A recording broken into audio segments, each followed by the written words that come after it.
Hey ladies and gentlemen, welcome to video number 17 of this How to Draw series with Dees. What you are going to be learning about today is how to create space. Do I mean draw outer space? I do not mean draw outer space. What I mean is how to make it look like you're looking into a 3D world. And the thing that we're learning about today is placement and size. So I'm not going to go into all detail because this is just an intro, but if something is tiny, it is far away. If something is way down at the bottom of the page, it tends to be closer. Higher up, it tends to be further away. It's that simple. Let's get to it.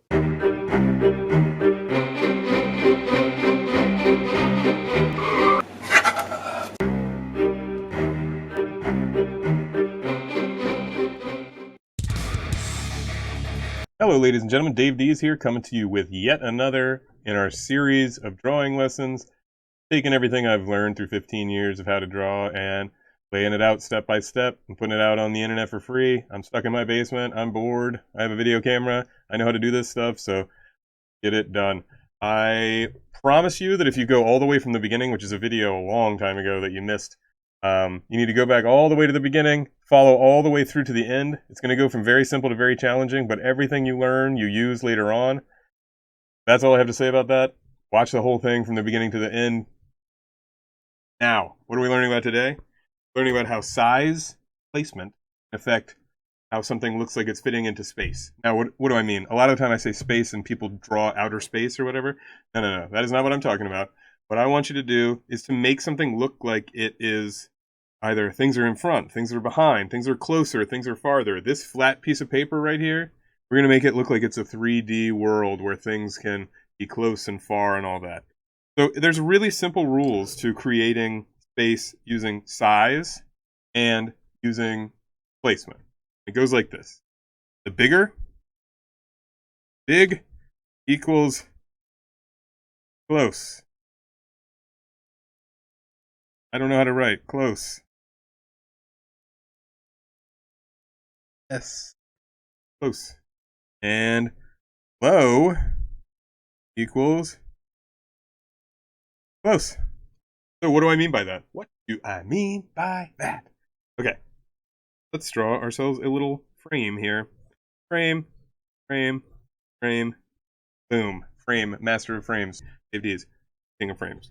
So here I could start off with my horizon line like I like to do. Now, I have this. That's a mountain range. Okay? Now I'm going to draw some mountains that are further away than those mountains. This looks like crap right now. I know. Don't pick on me. What are we going to do? I don't want it to be closer. I want it to be further away. So I want it to be small, and I want it to be high. So high in the frame and smaller.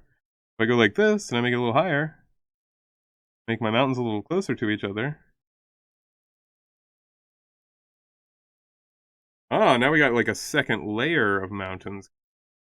I wonder if that still works. Can I go even higher and even smaller and make them look like they're even further away?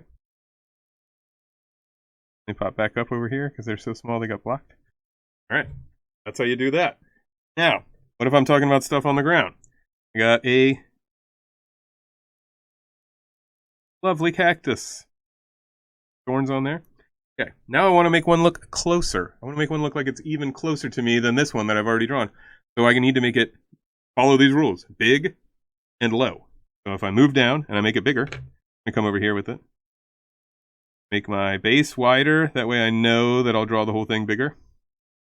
Get a little taller. Make this stick out a little further. Now you learn about it later, but I'll also add a little bit more detail to this one. Because the closer things are to us, the more detail we can see. You think the air is clear. It actually blocks a little bit of what you can see. So does just distance.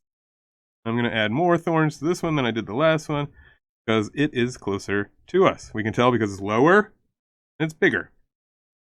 And now I could even have one that was like so big. You ever see somebody take a picture too close to somebody's face and it kind of like cuts off part of it and you only can see half of their face, or somebody's thumb is like blocking up half of the picture? We could have ourselves a little cactus part. Out right here. Right here. Go. That's all. That's all we need. And then we just add even more details to this. We did before.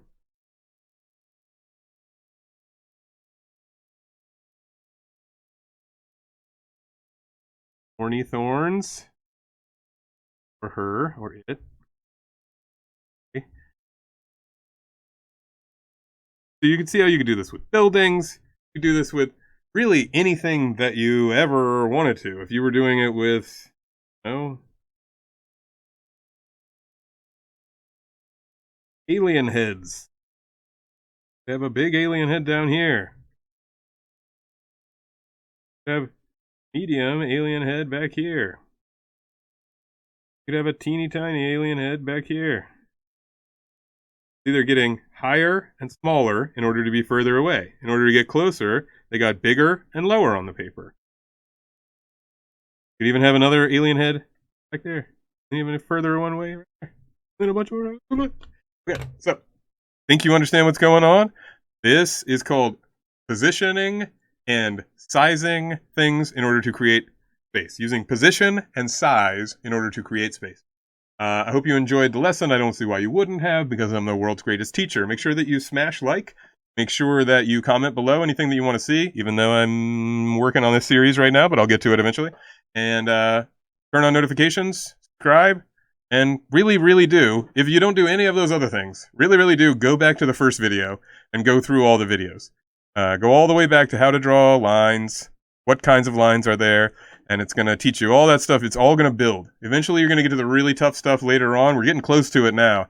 And we need to have those tools in our toolbox so that we can use them to get these challenges done that we're coming up on. Now, I hope you like these. They're not the greatest drawings that I've ever done, but they definitely teach you that if you make something lower and larger, it looks close.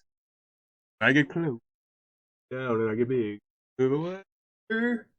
Higher and I get small. It's just that simple.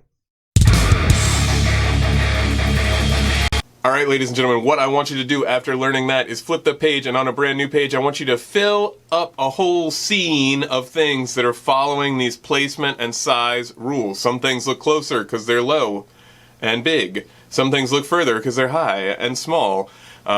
And I want you to kind of get together a scene, you know, whatever you want it to be. It could be a bunch of chickens running through a field, as long as the chickens at the bottom are big and the chickens at the top are tiny. But you might want to make it something a little bit deeper than that. You might want to base it off some art that you already know and like. It's up to you. Please enjoy doing this, but make sure you get that homework done. Alright, ladies and gentlemen, this is the last thing that I wanted to say. This is going to be at the end of every video, I do believe. When you are done with your homework, take it on over to the Discord and turn it into the art submissions.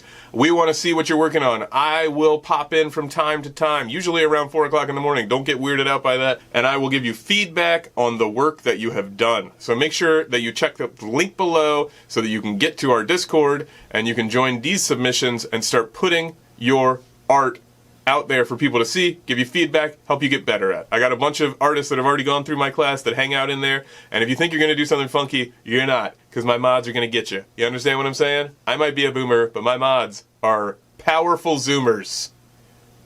I'm not challenging you, though. Please don't mess with please, just be nice. Just do the artwork.